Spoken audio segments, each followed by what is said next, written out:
This is the TV Podcast with Chuck Thomas and Greg Scott.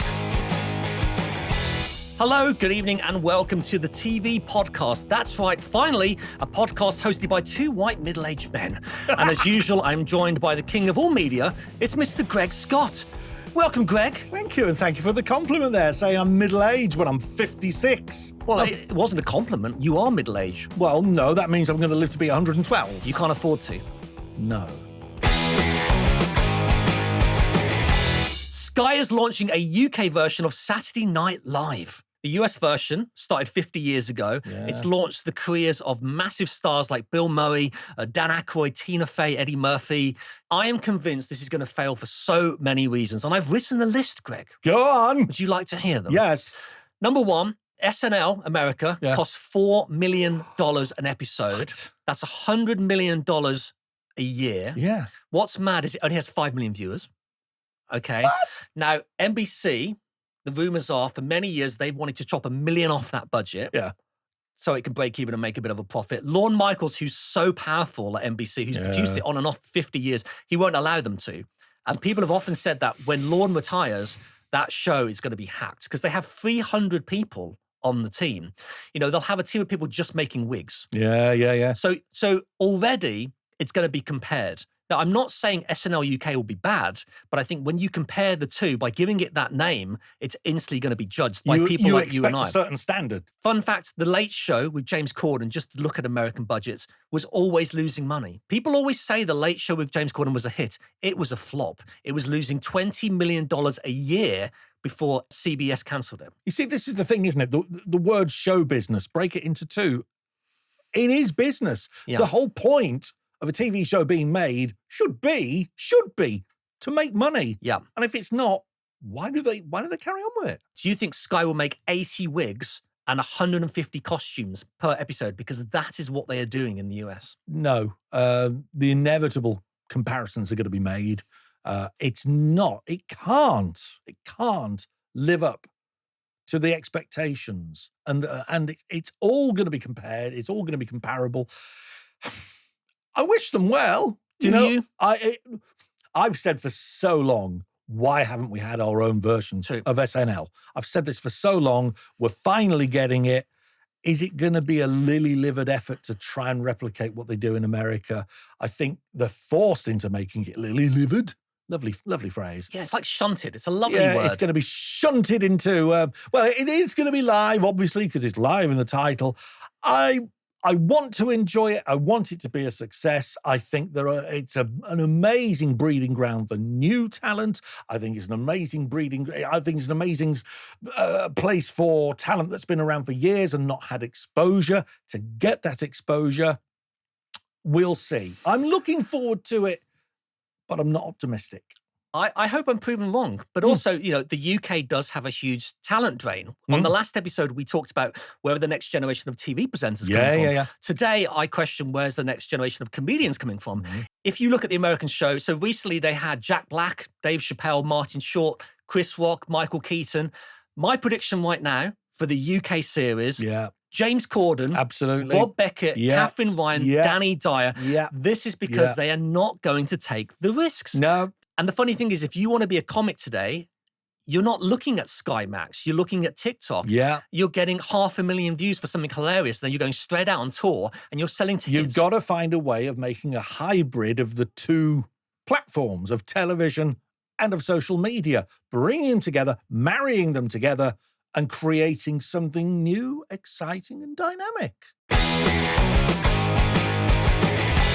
ITV is closing down the nation's favourite TV channel, ITVBe, following a cash crisis. The channel, which launched in 2014, was home to The Only Way is Essex and The Real Housewives of Cheshire. Are you sad to see ITVBe go?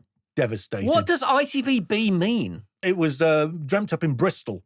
Oh, yeah. It was a West Country team of executives. ITVBe, great it be. No, it's not aimed at me, is it? Now, the good news is that Towie and The Real Housewives will be moving to ITV2. That's the good news, yeah, is it? Along with Fern McCann's reality show all about having a baby. I haven't seen that one. Have you seen that one?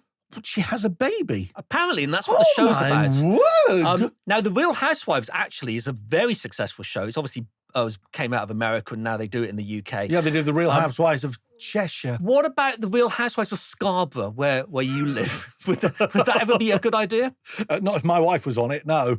Okay, you have to tell me, what would it be like if the current Mrs. Scott was on The Real Housewives of Scarborough? It would just be 50 minutes of a woman lying on the floor, having surrounded by empty bottles of brandy with bubbles coming out of her ears and farting. That does sound amazing. It does It sound sounds exactly like a Benny Hill sketch. Yeah, that as well. Is yeah. your life a bit like a Benny Hill sketch? Yeah, there's a little bald man who lives in my house. I run around. Do it all the time. Sorry, Mike. Now, ITVBe will be replaced with ITV Quiz. No! In the autumn. They're promising round-the-clock game shows. So let's face it, this is going to be tipping points. Yeah, it's really good. It's not going to be any original content. 24/7. Exactly. And I like to watch old episodes of Bruce's Price is Right because I was in the audience so many times. What? Is that right? Yeah. When I used to work on Countdown, whenever Bruce's Price is Right, there was two main studios at Yorkshire Television, and for some illogical reason, they were Studio 3 and Studio 4. And Studio 4 was the bigger one. And Countdown, when Bruce's Price is Right wasn't in, used to be done in Studio 4, but when Bruce's Price is Right was in studio, we'd get shunted to 3, Brucey would be in 4. Shunted is a great Shunted, word. we're using that word again. I love shunted. So we'd finish doing Countdown. We used to record afternoon and morning and afternoon back then. And when we finished, Brucey would be on, and I always used to say, get us a seat, get us a seat. I wasn't allowed to be called down, but I must have sat in on about 20 recordings. 30 seconds. Yes. Please tell us your Bruce Forsyth story. I love this story. After they did the first series, the producer, Howard, decided that tweaks needed making and Bruce needed to, frankly, up his game a bit because he was reading everything off cue cards in series 1. If you watch it, everything on cue cards. So they decided to get in the scene doc all the little floor games, like Plinko and such and like that. Yeah. And they needed a contestant to stand in and be a contestant for Bruce to go through the games with, all the games. And Howard asked me, would you like to spend the day with me and Bruce going through these games? It's amazing. Yeah. That's amazing. But the even more amazing thing is, I've got no record of it. You don't need it, though. No, I do. You don't. I want to be on a show. We could have cut to a picture of it now, me and Brucey. But I had a little bit of an experience like that. Well, twice in my life, actually, but which were like moments that I could never repeat, where I was the biggest fan of Timmy Mallet, the biggest fan of Wackaday. It's all I ever talked about when I was a child. And I got to be on the last ever episode and spend the day with Timmy and do Mallet's Mallet. And, you know, back then we didn't have phones. It's just, it's up there. It's in my memory. I got to spend the day with Rod Hall and that bloody emu. And I was the last person. You weren't helping him with his aerial, were you? No, I was the last person to ever be attacked by Rod and his emu. You were the last person to be attacked by his rod. Yes. Last. But I'm just saying, you have these amazing moments in your life that came before social media. Yeah. And I don't care, actually, because they're wonderful moments that you can store up there forever. And That's you know, true. the fact that you spent the day with Bruce, I mean, I'm so jealous of that because that's so much better than being on, in my mind, that's better than being on the TV show. Now, obviously, ITV previously attempted a quiz channel in 2006. It was called ITV Play, and it was produced following the success of a show called Quizmania. Do you remember that? Rings a bell. Channel 4 has commissioned a new show called Virgin Island. Oh. In the show, 12 virgins will travel to a luxury Mediterranean retreat and be challenged to have nookie. Are you excited? Nookie? Nookie. Not Nookie Bear, nookie as in a bit of how's your father. Now, are you calling it nookie because we've got a certain rating? Are we PG? We're a family show. Families love to sit down and watch the TV podcast. You can't say a bit of bump and grind. Well, R. Kelly's in prison now. Bumping uglies. I just wouldn't do any bumping. Squelching. I don't think no one's ever called it squelching unless this is the thing in Scarborough I don't know about. It is, yes, it is. Do you enjoy a bit of squelching with the current Mrs. Scott? Is Mrs. Scott a good squelcher? She's top squelcher. A Channel 4 spokesman said the modern world feels more sexualized than ever. But this is a lie. Research shows that 1 in 8 people are now virgins. So in a way, Channel 4 are offering a service, aren't they? 1 in 8 people are now virgins. Yes. So they weren't virgins, but they are now. No, they're saying young people that were virgins have remained virgins. I find that so very young hard people to today, believe. It's not hard at all. No. That's why they're virgins. This warm and thought-provoking series will star some of the world's leading sexologists.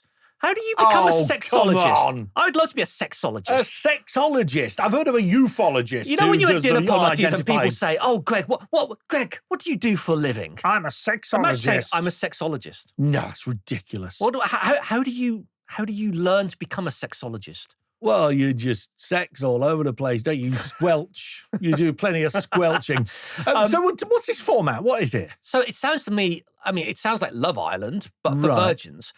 Young men and young women aren't talking to each other as much as they used to, and they're certainly not dating. So the idea of taking virgins to an island and teaching them how to communicate and fall in love, it's not a bad idea. So are you saying to me this isn't titillation at all? What it is it's an informative educational program. Yes, of course it is, and that's why it's Like called Virgin Island. Just like Naked Attraction is. Well, we'll be talking about that later. Oh, I've got some really? bad news for you about that. Stay tuned. Okay. A Channel 4 spokesman said viewers love virgins and can't wait to see what they do next. Or might do next. Yeah. Now, I know you're looking for your next big break. Maybe you could pretend to be a virgin. Well, enough time has passed for me to be one again. That's an entirely different show. What would that be called? I'm trying to think. How much time would have to pass before you became a virgin again? 22 years and 6 months. We're learning far too much about you. I don't want to know. So Channel 4, Virgin Island. It's Virgin on the Ridiculous. Yes. Now, talking of dating shows, Channel 4 has just commissioned the 14th series, 14, of Celebs Go Dating. So would you like to know who is competing for love this year? I couldn't, sat here right now, think of anything more thrilling. Okay, Atomic Kitten star Kerry Katona. That's why mums go to Iceland. Right. S Club 7 legend John Lee. Remember him? Yeah, with his little spiky hair. Yeah. Paddy McGuinness's ex-wife Christine. There's a shock. And Mark Labette from The Chase. No way. Yeah, and I've worked with Mark. I did a game show with him called Q Live. Right. And he's a lovely, lovely guy. But he is the tallest man on earth. He's got himself all slimmed down, hasn't he? And he's gymming it and doing it. And he's look, he's got a lot going for him. He's a lovely guy. He's insanely intelligent and he's insanely rich. So again, why would he need to go on a dating show, do you think? On Celebs Go Dating, do they have to date members of the public or can they date each other? Because I'm trying to think of Mark maybe dating Christine McGuinness. I think you created an entirely new format. And celebs go dating other celebs. Yeah. I mean, there's a lot of TV people in the business who watch this. Yeah. Who are now pitching that concept. Yeah. And you won't receive a penny of it. No, that's true. Yeah. But I love that. I mean, imagine you could see Sue Pollard dating S Club 7's John Lee. You're obsessed with Sue Pollard. Who isn't? I love Sue. Do you know what? I might ask Sue to come on the show, actually. Oh, do this. Because she's lovely and she is plugging a tour at the moment. So, Sue, come on the big show. Sue Pollard, we want you here. Heidi hi. A scientist has predicted the future of television, and it's truly terrifying.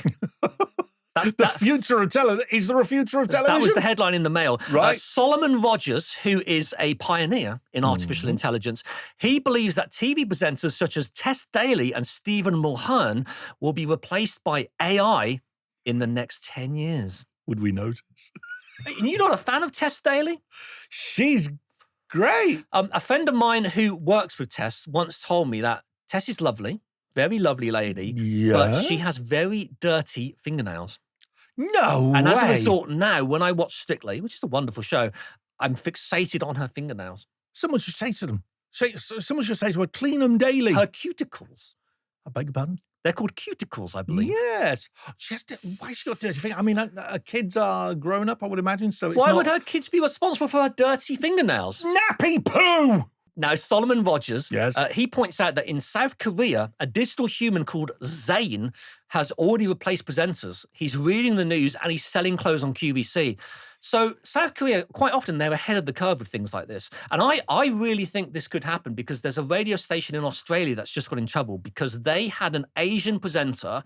She was very successful. Right. And on the website, you saw her picture and she was very popular. She used to get a lot of text messages. They found out she was AI. And now the stations had to apologize. They're in a lot of trouble. So I can see AI presenters coming in and replacing us. I didn't think AI was that advanced that they could con so many people a while back. Yeah. So, I mean, look. Well, they're saying Quentin Tarantino movies, because Quentin's not making any more movies anymore. They're saying that AI can watch all of his movies, learn what he's all about, learn the tone, learn the style of writing, and create future Quentin Tarantino movies. What's going to be the need for human beings in just a few years' time? The problem I've got personally with AI, and it's happening to me now, actually, I've already lost one voiceovers. I do voiceovers. I've already lost one voiceover gig to AI. It just makes me wonder how many voiceover gigs are going to go AI between now and, say, 2030. Mind you, see, the thing is, a lot of radio presenters nowadays, all they do is read from liner cards. They do little bits of pre-prepared spiz in between the songs. And that's all. It's easy to program AI to do what radio presenters do. I've got a theory. I think in the next 10 years, I don't think people will ever go to the internet for news. Because Really? I don't think people will believe what they're reading. That's true. Because I think AI is now going to create such suspicion because it's going to be a hotbed of misinformation and lies. You will see videos on a daily basis in the next couple of years of Donald Trump saying things he just hasn't said. And there will be articles written. These are already happening right now. Reach, who run quite a lot of websites, they're using AI to write their stories. They're taking other stories and rewriting them. You haven't got people with a journalistic mind to edit these. So I think people won't trust it. And I think we'll probably go back to the days of newspapers and subscriptions because people will go, well, I'm going to pay for the Times because it's written by a human being. The thing is, this is going to help Trump tremendously because Trump will say, well, I didn't say that. It was AI when it was actually him who said it. So he can just wash his hands of something stupid that he said in the past. The Independent has compiled a list of the top 10 most overrated TV shows of all time. So let's see if you can guess any of them. Okay. Well, I'm going on personal taste here. Friends. Yes, that's number 3. It was just line, build to punchline, start again. And it was just constant, the same cycle. My problem with Friends is I believe only unattractive or average-looking people can be funny. I truly believe that. I've never seen an attractive person before. So the idea that you have 5 very attractive people, I could never get past that because I was, born on Seinfeld and Larry Sanders and Frasier. Those are all my favorite shows. Am I funny? Yes, I think you're absolutely hilarious. Just throw some names at me. Breaking Bad. Yes, that's number 5. Right. Oh God, Game of Thrones. Yes, that's in there. That's number 2. Is it really? That's number 2. I'll give you some others. Go So on. Gavin and Stacey is number 1. Okay. I have to say, everybody I know loves Gavin and Stacey. You know me, I don't. I've only seen it a couple of times. I saw a little bit of the special they just made, which I know was one of the biggest shows in history. I know it before you have a go at me in the comments. But it just looks like a really cheap soap opera. Yeah. To me, it looks like Waterloo Road or EastEnders. Yeah. I don't understand it, but I know you love it. And it's got James Corden in it. I know you love it. So, Pictionary has been axed by ITV after only one series. Colour me surprised and call me Cecil. The daytime quiz was hosted by Mel Giedroyc, Yes. who's just been given another primetime game show. Why do you think it didn't work? I watched the first one. It was a painful watch. Mel, she can do all right in the right vehicle. This was not the right vehicle for her. They had a taped to, I'm sure we've mentioned this on a previous poddy, as we call it in the trade. They had a taped audience and she couldn't hear it. She couldn't hear any reactions, so she didn't know how to pitch her performance. So she was too quiet, too softly spoken, and the reactions didn't match what she was saying, what she was doing. The applause was dreadful. dreadfully dubbed. The laughter was dreadfully dubbed. The guests, very, very ordinary. The game, very, very ordinary. It was just a terrible, terrible series. And to hear it's been axed after one series is about as surprising as you saying to me, Greg, you're fat and old. I think this started with the pandemic. I remember Catchphrase got rid of their audience. And straight away, I'm sure maybe ITV saved 5 or 10K and they were like, oh, we don't need that anymore. Yeah. And I suppose on Catchphrase, But they do. Catchphrase, I think you probably don't need an audience. Oh, no, you do. From the host perspective, it lifts your performance. Do you think we'll ever see the return of studio audiences? Or do you think it's certain shows do have them, but the ones that don't really I noticed suffer. Wheel of Fortune had one because, again, they were part of the show. But Wheel of Fortune were doing the thing that I know we both hate on television, which is when the host or the contestant says something and you hear huge laughter or huge applause. And the audience? And you cut to the background and they're like this. Yeah. And that really bothers me. I'm sure no one else notices it, but it bothers me. I'm sure they do. I'm sure they do. And it's just so wrong. You know, let's talk about this later. I've got so much to say about it. But that's the point of the podcast. What? Well, we can't have conversations about television off air. The whole point is to have the conversations on air, No, Greg. I mean, let's talk about it later in the poddy. Oh, okay. Yeah. So stay tuned for that. I'm teasing. It's called in the trade a tease. He's a big tease. Now, what other board games could ITV try at turning into game shows? I've got some suggestions here, so tell me what you think. Go on. Hungry Hippos with Vanessa Feltz. In the title role? Yes. Snakes and Ladders with Chris Packham. Oh, beautiful. Yeah, because because you'd climb up the snakes because he looks after all the wildlife. He's a lovely man. Yes. Twister with Greg Wallace. Enough said. And Guess Who with Jim Davidson. Be quite fun having Jim describe the little characters you're looking at. I think Jim Davidson would be more suited to Guess Why. Would you like to see Jim back on telly? No. You're not a fan? No. Have you ever experienced Jim at work? I've heard lots about him. Well, tell me about it.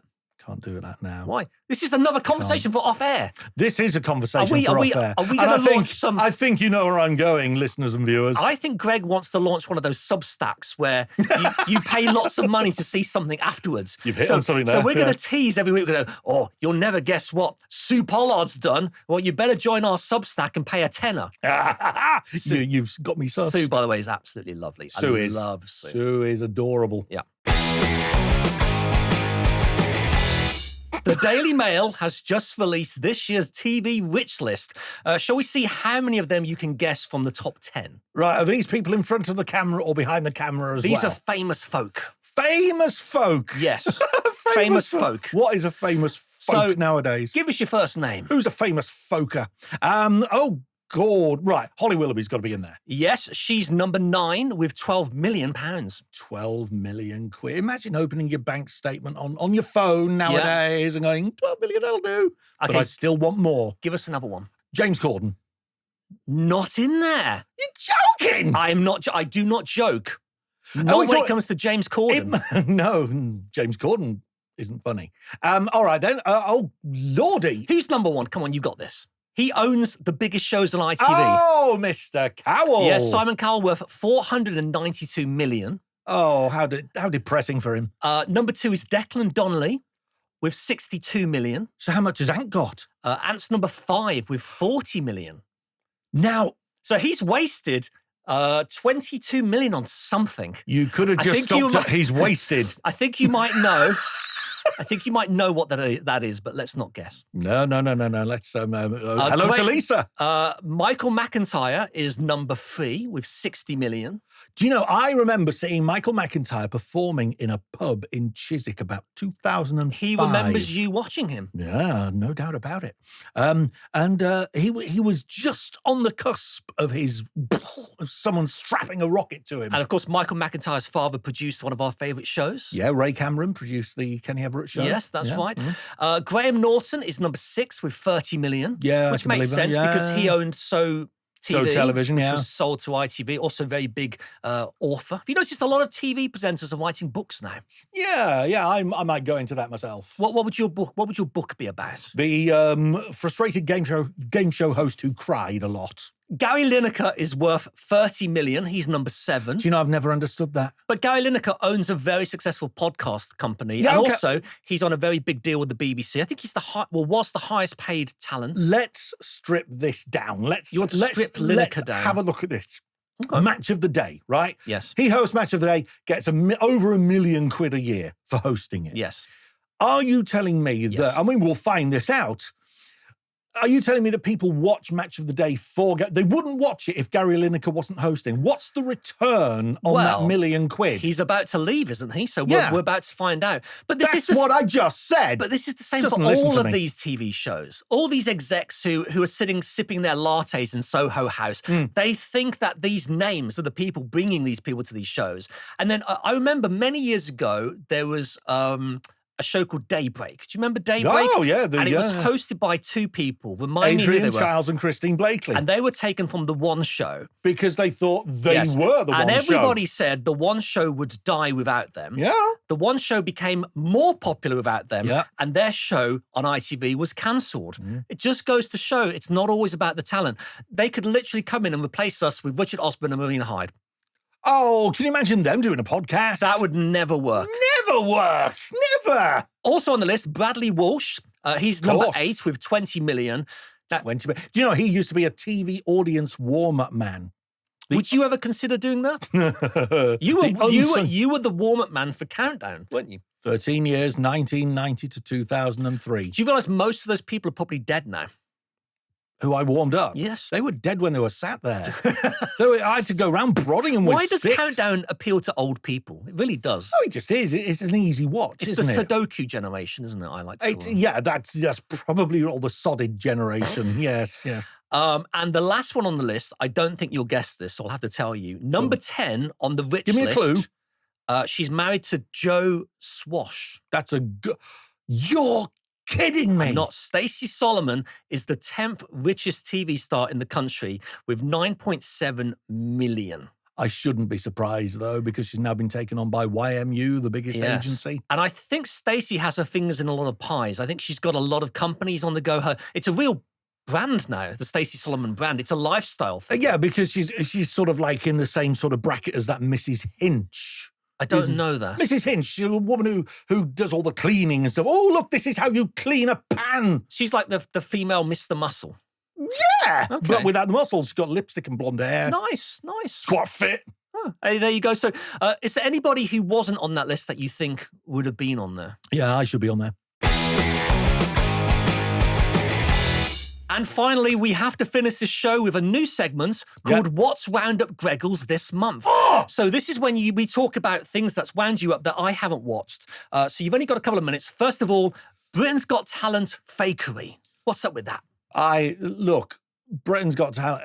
It's always been a bit contrived. Well, it started off a bit contrived, and now everything from the way it's produced to the way it's shot, everything is just so, it's like watching, the whole lot seems scripted from the acts that are chosen. There used to be a thing where acts supposedly just turned up and they'd audition and they might do or they might not.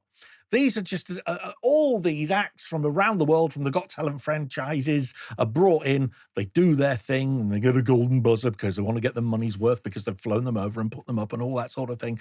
The guy who stood up in the audience not so long ago and said, Simon, I want to audition for you. I've tried for 19 years and I've not had a chance and everything. Aww. And they're saying, he's making out that it's an impulse thing. It's so nice that Simon took a chance. Isn't it? Just and clearly the producers didn't mind. Well, exactly, and they included it in the show and he got a golden buzzer. He was mic'd, you could hear him. Exactly. Amazing. They just happened to have a microphone in his vicinity. He had it removed later. That's lucky. But here's the thing: everyone on social media.